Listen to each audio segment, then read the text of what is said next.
Welcome to AI for Everyone, the podcast that demystifies artificial intelligence and makes it useful for everyone, especially teachers, students, employees, small business owners, and lifelong learners. I'm your host, Brett Hansen, a 25-year veteran teacher with years of experience exploring, implementing, and teaching AI. As a Google and ISTE educator, I'm here to help you navigate this quickly changing world with confidence, curiosity, and a focus on ethical, practical use.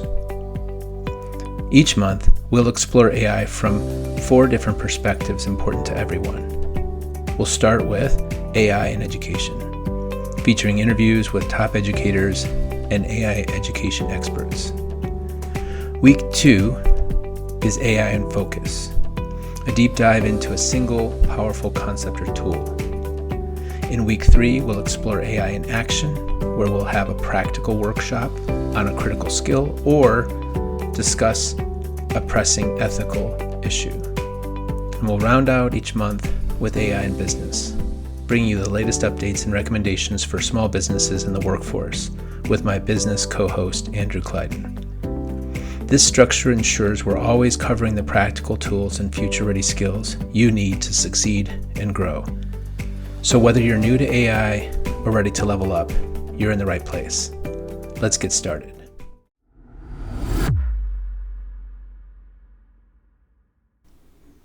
Okay, imagine you've built a machine that you believe is truly creative.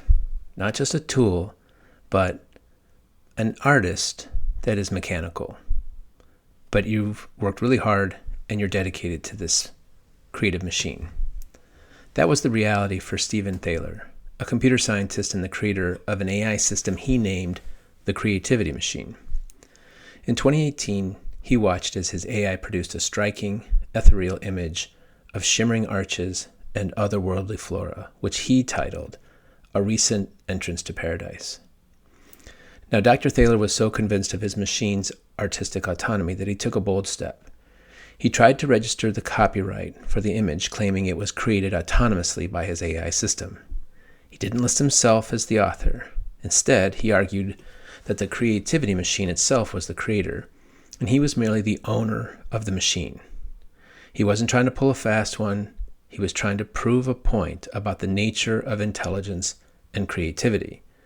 And there were many other people then and now who believe that intelligence, in regards to the difference between human intelligence and machine intelligence, aren't that different. But the U.S. Copyright Office didn't agree. They didn't see it that way. They rejected the application for one simple reason. There was no human author. And this kicked off a years-long legal battle. Dr. Thaler sued, taking his case to federal court. But in a landmark 2023 ruling, the court delivered a clear and decisive answer. They sided with the Copyright Office, affirming that, quote, human authorship is a bedrock requirement of copyright. Now, the court stated that copyright has never stretched so far as to, quote, protect works generated by new forms of technology operating absent any guiding human hand. The result? A Recent Entrance to Paradise could not be copyrighted because it had no human author. And so it belonged to everyone, and at the same time, no one. It fell into what we call the public domain. Now, this case wasn't just a legal curiosity.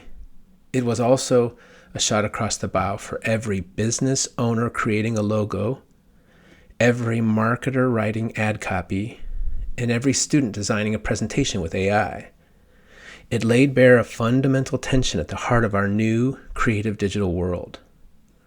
And that brings us to the subject of today's episode, the ownership conundrum. When you create something with AI, who actually holds the rights? Who owns the AI?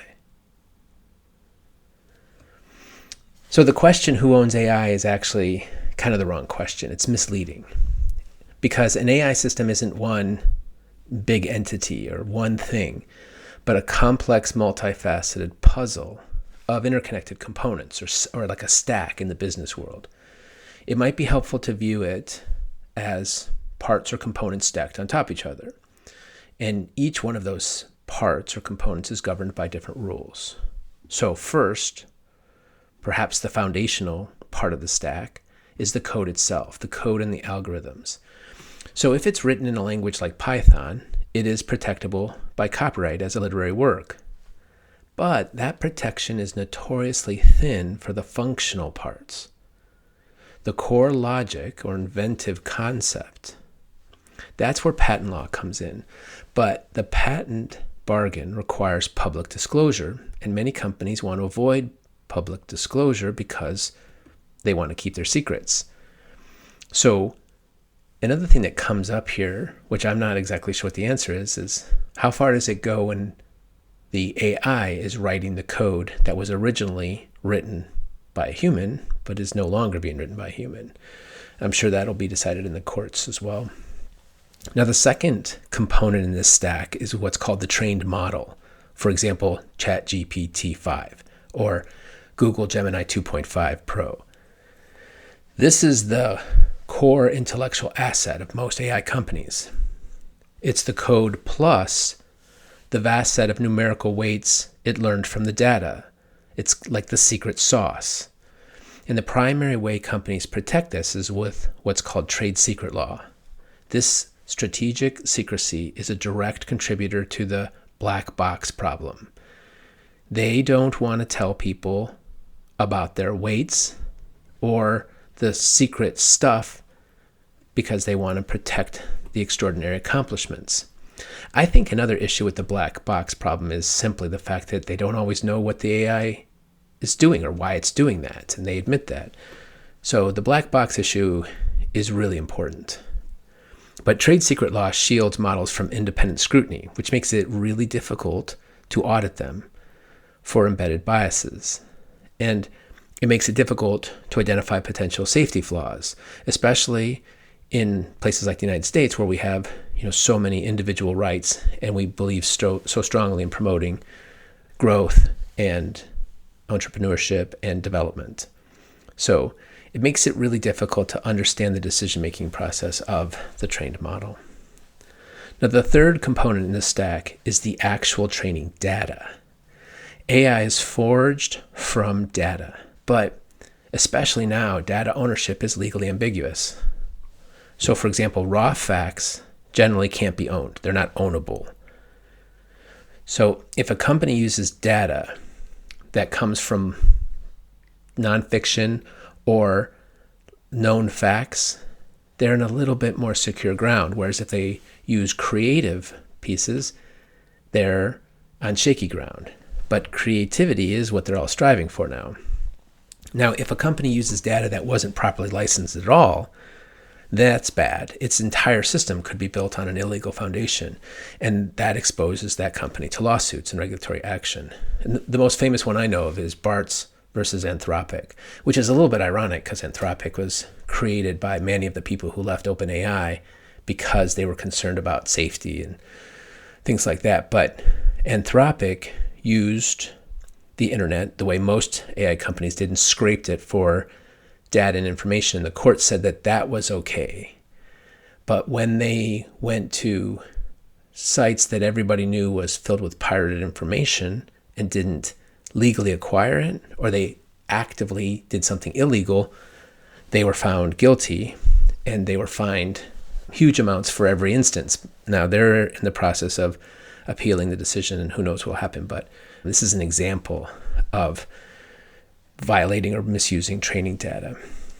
The final part of the stack is what we generally call the inputs and the outputs. And this is more our world. This is where we have more influence.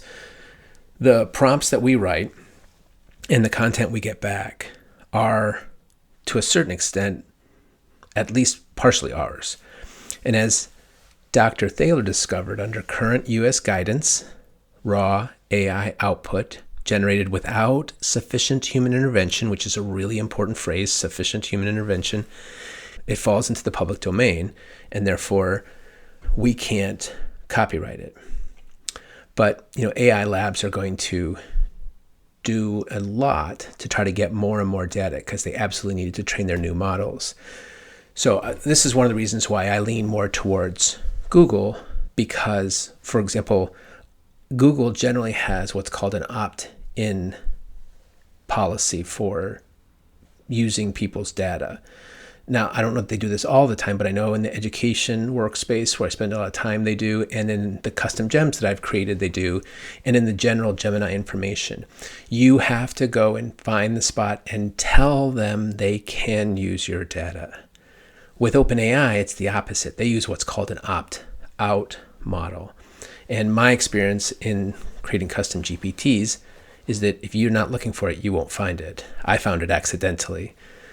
So we got to keep an eye on that. But let's dig deeper into this last part. The human authorship requirement is, as the court says, quote, a bedrock requirement. And it's rooted in the U.S. Constitution's power to grant rights to authors and inventors. The legal rationale is that copyright exists to incentivize creative labor, an incentive that is meaningful only to humans. And I didn't really know this in the past. I thought copyright was more about protecting individuals, but when I learned about it more and more for my role as a teacher, especially when I taught AP seminar, I found out it was really designed to incentivize people to be more creative and to invent more because they didn't want their stuff stolen. Now, it's important to note that this is only meaningful in regards to humans according to copyright law. This was cemented by a famous case called the monkey selfie, where a court ruled that a monkey couldn't be an author because non-humans lack standing, no matter what, under the Copyright Act. And so the U.S. Copyright Office's official stance hinges on the degree of human creative control, and AIs aren't human. They've stated that merely providing a text prompt is insufficient to establish authorship because the user doesn't control how the system translates that prompt into a specific expressive output. Now, this isn't just a technical rule. According to the U.S. Copyright Office, denying authorship to machines prevents a scenario where a few large tech companies could generate and own a, quote, virtually infinite stream of cultural works, which would lead to even more concentration of economic power and cultural decisions in the hands of small groups, which I certainly don't want. I doubt very many people do. So we really need to keep a close eye on this issue of copyright. So that's the output side. But if the ownership of outputs is kind of like a complex puzzle, the ownership of the inputs, also known as the training data, is more like a battle. And in some cases, it turns out to be almost like a war. The core of the issue is that the training process involves making unauthorized reproductions or copies of copyrighted works on a massive scale. Now, the AI companies can go get uncopyrighted stuff, but that's not as high quality, so it's not as good for training their models. This infraction of making unauthorized reproductions has caused a tsunami of litigation from creators of all kinds. And in response, AI companies have universally asserted the defense of fair use. Now, I've used the fair use concept a lot as a teacher. When I want to test my students' Lexile skills, I can take up a piece of text from a high-level novel or book, and I can use a certain amount of it for an educational purpose, and I'm using the fair use clause or policy. And fair use is a flexible policy, but it's notoriously unpredictable when it comes to copyrighted materials without permission. It's a gray area and it's difficult to decide. So the courts put together 4 factors that are often used to determine fair use and whether or not it is fair use on a case-by-case basis. And it's really helpful to understand these. The first is the purpose and character of the use. So this is the centerpiece of the AI company's defense. They argue that training an AI is a, quote, transformative use, that the purpose is not to republish the original works, but to use them in a non-expressive way, to extract statistical patterns and learn, and that this in itself is by nature transformative. However, the U.S. Copyright Office has argued the use is, at best, modestly transformative, when the AI is trained to produce content that directly competes with the originals, which is going to happen. The second factor is the nature of the copyrighted work.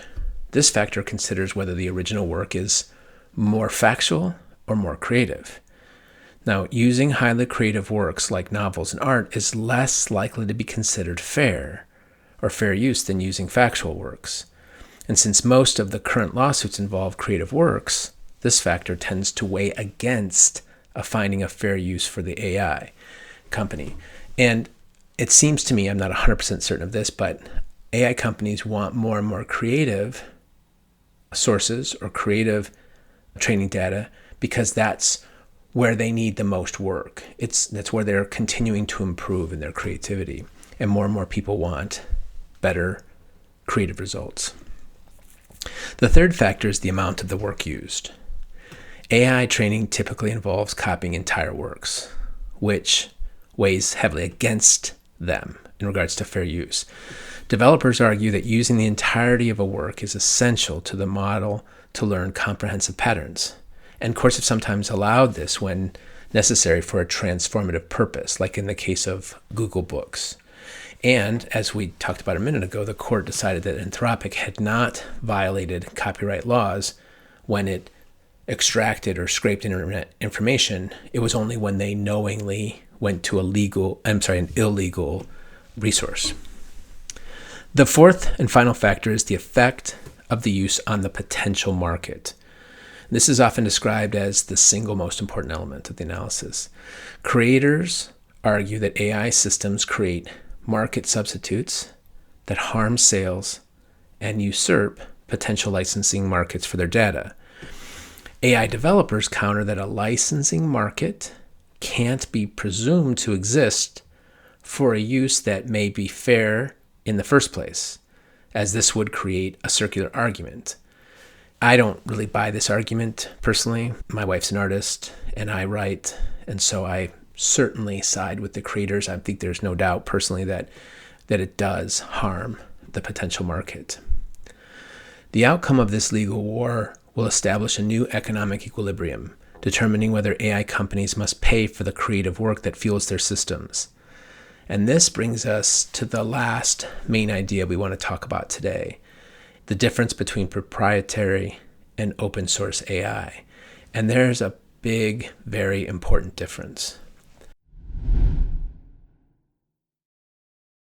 Proprietary models like GPT-5 or Gemini 2.5 Pro are closely guarded. They are considered trade secrets, and you have to use what's called an API to access them. And the companies want you to have access, but they want it to be in a closed, proprietary manner.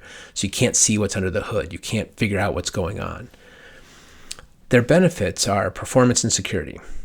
And some people argue that proprietary models are better because then people who might want to use these powerful AI systems for nefarious purposes won't have access to changing things, and they won't be able to undo certain restrictions and things like that.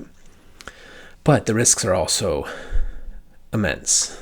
According to Mustafa Suleyman, one of the co-founders of DeepMind and the author of the book The Coming Wave, which I'm currently reading, proprietary AI is a dangerous concentration of power. And he argues in the book that there are all kinds of steps that have to happen in order to maintain a certain level of control. I'll be sharing more information about his book next month in the Focus, and I look forward to that. But he clearly sees a future where proprietary AI is going to cause lots of problems, including a dramatic increase in wealth inequality. Now, in contrast, open source models make their code and weights publicly available, but under permissive licenses, meaning there are certain restrictions. This gives opportunities for people to collaborate more. It allows for public audits to mitigate bias, and it minimizes safety risks. It slows things down in some ways, but promotes collaboration. But they face challenges of financial sustainability and a persistent risk of misuse, as I mentioned before.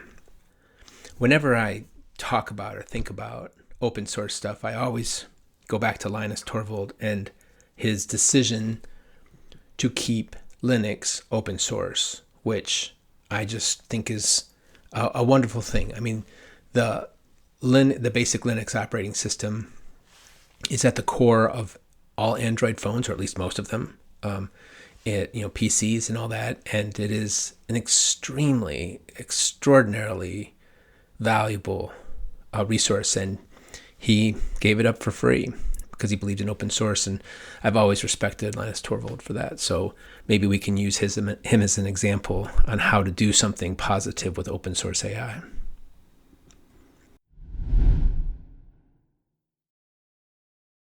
So let's bring this all back to a practical level as we wrap up. What does this all mean for us? So the first key takeaway is that human creativity is your best claim to ownership. If you need to own what you create with AI, you cannot be a passive prompter. You must be an active creator. Remember, the key legal phrase is sufficient human creative control. You should edit, revise, combine, curate, bring your voice in, and learn to prompt and engineer your prompts intelligently and dynamically. As a practical skill, you should document your process. I am not perfect at this, but I do document my important chats and my important agentic instructions because I don't want to forget. And so I just quickly put them in a Google Doc and I share them or save them in folders where I can organize it quite easily. So if you keep records of your prompts and revisions, you could prove your creative contribution later, and it might be helpful if you decide you are going to try to copyright something. So human creativity is your best claim to ownership. The second thing is that for AI-generated content, assume nothing. Don't assume you own the output. Don't assume that the terms of service don't matter. You need to either read them, or this isn't quite as good, but you could summarize them in Notebook LM or in some other AI operating system. You might decide you want to do it outside of the system that you're actually evaluating or analyzing, but it's better than not doing it at all. Most major platforms contractually assign rights to you, but this is not the same as a copyright. And its enforceability against third parties is uncertain. It would be a big legal battle, but that's why we want to assume nothing. And the last thing, which is one of our core principles on AI for Everyone, is never trust AI. Now, this isn't just about facts. It's about understanding the unsettled legal and ethical grounds that we're all standing on.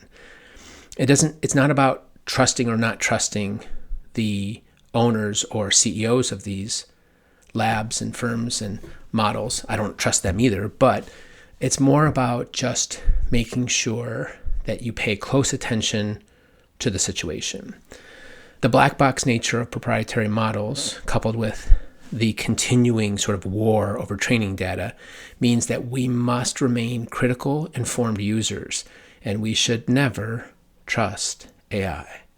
Use it, manipulate it, manage it, but don't trust it.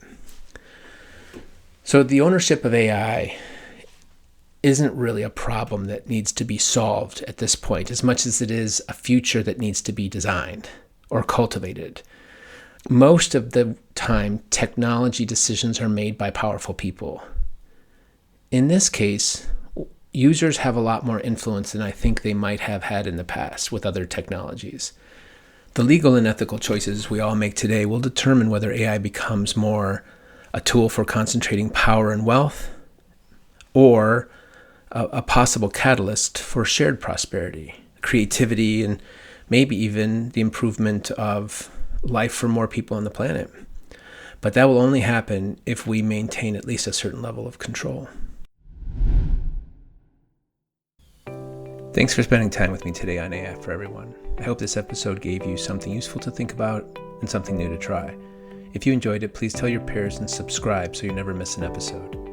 You're also invited to join the Hanson Education Services newsletter, where I share bonus tools, practical teaching ideas, and curated updates to help you stay ahead in a world shaped by AI. To learn more, find all the resources mentioned today, and connect with me directly. Visit HansonEducationServices.com. That's where you'll find everything you need to keep growing your AI confidence. Thanks again, and remember, the most important 21st century skill is to always keep learning how to learn.